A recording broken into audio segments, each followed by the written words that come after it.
اگر مجھ علی کی آنکھوں کے سامنے سے حجاب ہٹا دیے جائیں تو میرے یقین میں اضافہ نہیں ہوگا۔ جی میرے لیے کوئی حجاب ہی نہیں ہے، میرے لیے کوئی حجاب ہی نہیں ہے، میں حقائق دیکھنے والا وجود ہوں، مجھے وہ نظر آتا ہے جو ہے۔ جی سرابوں کی بنیاد پر سفروں کو روکنے والے اور ہیں، اور آسمانوں سے اوپر جا کر آسمان والوں کے لیے اللہ کے وجود پہ دلیل بننے والے اور ہیں۔ یہ گھرانہ وہ گھرانہ ہے۔ لہذا ارشاد ہو رہا ہے وَيَقُولُ الَّذِينَ كَفَرُوا لَسْتَ مُرْسَلًا، جنہوں نے کفر اختیار کیا ہے وہ کہتے ہیں اور کہتے رہیں گے کہ آپ بھیجے ہوئے رسول نہیں ہیں۔ قل اے میرے حبیب کہہ دیجئے کفا باللہ شہیدن بینی و بینکم، میرے اور تمہارے درمیان اللہ کافی ہے شہید کے طور پر، یعنی گواہ کے طور پر۔ اور فوراً کا ومن عندہ علم الکتاب۔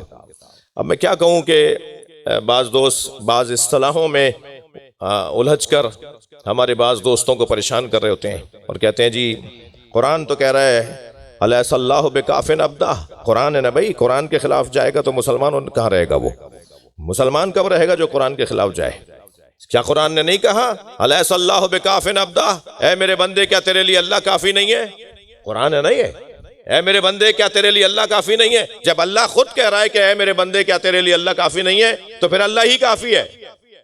بھائی اللہ کافی ہے، اس کا انکاری مسلمان نہیں رہتا، مگر جو تم سمجھ رہے ہو وہ بھی اسلام نہیں ہے۔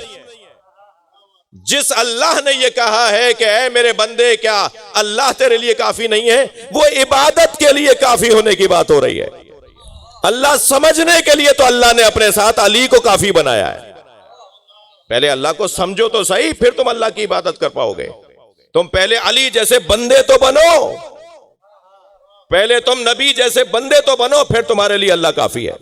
تمہیں تو اللہ تک پہنچنے کے لیے کسی کی ضرورت ہے، اور وہ ضرورت اگر کوئی پوری کر رہا ہے تو وہ ہے جس کے ساتھ لفظ کفا باللہ آیا ہے، کافی ہے اللہ، ومن عندہ علم الکتاب، اور اس کافی کے ساتھ کافی ہے وہ جس کے پاس پوری کتاب کا علم ہے۔ یہاں میں ان بچوں کو سمجھانے کے لیے صرف عرض کرتا ہوں، زندگی گزارنے کے لیے پانی کافی ہے؟ پانی کافی نہیں ہے، مگر پانی کو نکال کر ساری چیزیں لے آئیے تو کچھ ہو پائے گا؟ پانی اصلی ہے، کافی نہیں ہے۔ اللہ کا وجود اس کائنات کے لیے اصلی ہے، مگر اسی اللہ نے اس کائنات کو چلانے کے لیے کچھ ہستیوں کو لازم قرار دیا ہے۔ ان کے بغیر یہ کائنات چلے گی نہیں، ان کے بغیر اللہ کا پیغام پہنچے گا نہیں، ان کے بغیر اللہ کا دین سمجھ میں نہیں آئے گا۔ تو لفظ کافی، اب مجھے یاد آ گئے علامہ نقن صاحب کی مثال، بڑی اچھی مثال دی ہے لفظ کافی کے اوپر۔ انہوں نے ایک صلوات پڑھیں ذرا محمد و آلہ۔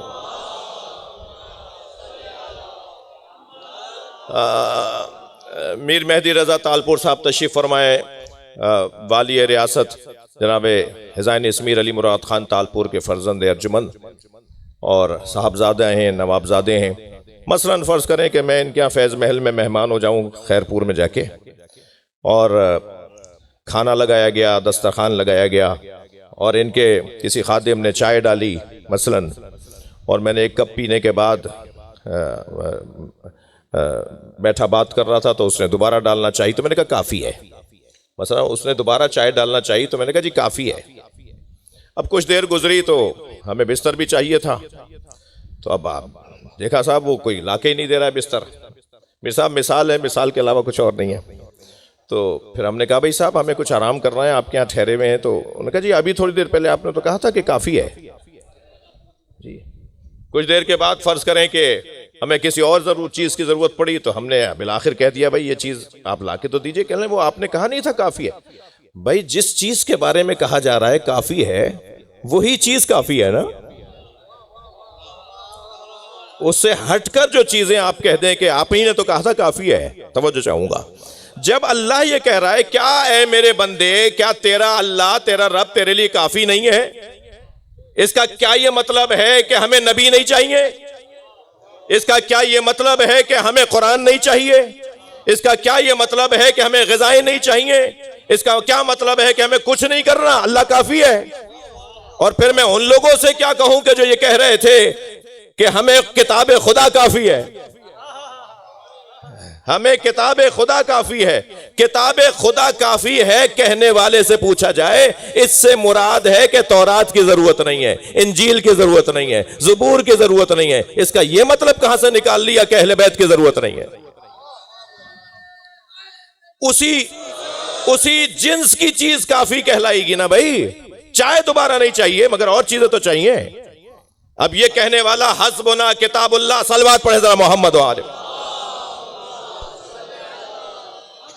ہاں ہمارے لیے کتاب خدا کافی ہے، اس کا مطلب یہ ہے کہ کتاب کی جنس کی جو چیزیں ہیں نا وہ کافی ہیں، مگر نبی بھی ضرورت نہیں ہے، نبی کی بھی، قرآن سمجھانے والے کی بھی ضرورت نہیں ہے۔ یہ کہاں سے سمجھ میں آ رہا ہے؟ اور پھر یہ جملہ تو وہ بولے نا کہ جس کے لیے کتاب کافی ہے۔ یہ جملہ بولیں تو نبی بولیں یا یہ جملہ بولیں تو علی بولیں کہ ہمیں قرآن کافی ہے۔ وہ کیسے کہہ دے گا کہ میرے لیے قرآن کافی ہے جو قرآن سے فجر کی 2 رکعت نماز بھی نہیں دکھا سکتا؟ اسی قرآن سے دکھائیے کہ فجر کی 2 رکعت نماز واجب ہے۔ صلوات پڑھے ذرا محمد و آلہ جی۔ اسی قرآن سے دکھائیے کہ نماز ظہر 4 رکعت ہے۔ کہاں لکھا ہے قرآن مجید میں؟ قرآن میں تو اتنا لکھا ہوا ہے وما آتاکم الرسول فخذوہ۔ صلوات پڑھے ذرا محمد و آلہ۔ وما نہاکم عنہ فانتہوا، جو میرا رسول دے اسے لے لو، اور جس چیز سے میرا رسول روکے اس سے باز آ جاؤ۔ قرآن نے فارمولہ دیا ہے، قاعدہ دیا ہے، جو رسول دے وہ لے لو۔ تو رسول یہ کہتے ہوئے نظر آ رہے ہیں صلو کما رأیتمونی اصلی، نماز ایسے پڑھو جیسے مجھے پڑھتے دیکھ رہے ہو۔ اب نبی سے لینا ہے اور نبی دے رہے ہیں کہ نماز فجر میں 2 رکعت ہے، ظہر میں 4 رکعت ہے، عصر میں 4 رکعت ہے، مغرب میں 3 رکعت ہے، ورنہ قرآن میں 3 رکعت نماز مغرب ہے، یہ کہیں نہیں ملے گا۔ قرآن میں قاعدہ ملے گا، فارمولہ ملے گا کہ نبی مکرم، ہاں قرآن میں ہے، ممکن ہے کوئی کیسا وہاں جو قرآن کہہ رہا ہے لا رتب ولا یابس الا فی کتاب مبین، کوئی خشک و تر نہیں ہے جو قرآن میں نہ ہو۔ تو یہ آج مولانا کیا کہہ رہے تھے کہ قرآن میں نہیں ہے 2 رکعت نماز؟ قرآن میں ہے کو کیسے سمجھیں گے کہ قرآن میں 2 رکعت نماز ہے؟ قرآن میں ایسے ہے کہ نبی کے بارے میں قرآن نے کہہ دیا جو میرا نبی دے وہ لے لو، تو قرآن میں ہے نا 2 رکعت نماز، تو قرآن میں ہے نا 4 رکعت نماز، اس لیے کہ نبی سے لینا ہے اور نبی فرما رہے ہیں میں ایسے پڑھ رہا ہوں۔ صلوات پڑھے محمد و آل محمد۔ اللہ کے وجود پر مولا کائنات فرماتے ہیں میں اللہ کے وجود پہ سب سے بڑی دلیل ہوں۔ اللہ ہے پر سب سے بڑی دلیل مولا علی کا وجود۔ قرآن میں سب سے بڑا وجود اللہ ہے پر نبی، اور نبی اللہ کے وجود پر دلیل ہے، اس پر دلیل مولا علی۔ اور مولا علی علیہ السلام نہج البلاغہ میں فرماتے ہیں انی لعلی بینۃ من ربی، میں اپنے رب پر سب سے بڑی دلیل ہوں۔ اللہ ہے پر میں علی دلیل ہوں۔ تکلیف ہوتی ہے، افسوس ہوتا ہے کہ جب مقائسہ کیا جا رہا ہوتا ہے مولا علی کا کہیں اور، خود مولا کائنات کو یہ مقائسہ پسند نہیں ہے۔ فرماتے ہیں لا یقاس بعلی محمد احد من هذه الامہ، اس امت کے کسی ایک فرد کو بھی آل محمد کے ساتھ مقائسہ نہ کرو۔ کیف یسوی من جرت نعمتہم، وہ اہل بیت کے برابر کیسے ہو سکتے ہیں جو اہل بیت کے ٹکڑے کھاتے ہوں؟ یہ ساری کائنات جن کے تصدق میں جی رہی ہے، جن کے تصدق میں بنی ہے، وہ کیسے ان کے برابر ہو سکتے ہیں جو ان کے تصدق میں کھا رہے ہوں؟ بہت واضح بات ہے کہ اللہ ہے پر یہ پورا 14 ہستیوں کا گھرانہ دلیل ہے کہ اللہ ہے، کیونکہ انہوں نے کہا ہے اللہ ہے۔ اس درجے پر کمال اور عظمتوں کے حامل ہستیاں یہ کہتی ہوئے نظر آئیں کہ اللہ ہے۔ اور عزیزو، اللہ ہے پر دلیلوں کی جو اس گھرانے نے مثالیں قائم کی ہیں وہ علمی مثالیں انگنت ہیں کہ جو انہوں نے لاجواب کیا ہے دنیا کو اپنے علمی جوابات کی صورت میں۔ سج سج کر آتے تھے، یہ سوچ سوچ کر آتے تھے کہ اس جواب پر یہ خاموش ہو جائیں گے، اس کا جواب نہیں دے پائیں گے، یہ جواب انہیں نہیں آ پائے گا، مگر تصور سے زیادہ کہیں بالا تر جواب عنایت فرمانے والا گھرانہ۔ کہاں انہوں نے ثابت نہیں کیا کہ ان کا مقام علمی کیا ہے اور ان کا مقام عظمت ان کی کیا ہے، لیکن وہ جو جلوے انہوں نے دکھائے نا، ان میں سے ایک منفرد جلوہ ہے روز عاشور امام حسین کا صبر۔ میں نہیں کہہ رہا، ہم کون ہیں جو بات کریں، ہمیں بات قرآن سے کرنی چاہیے نا۔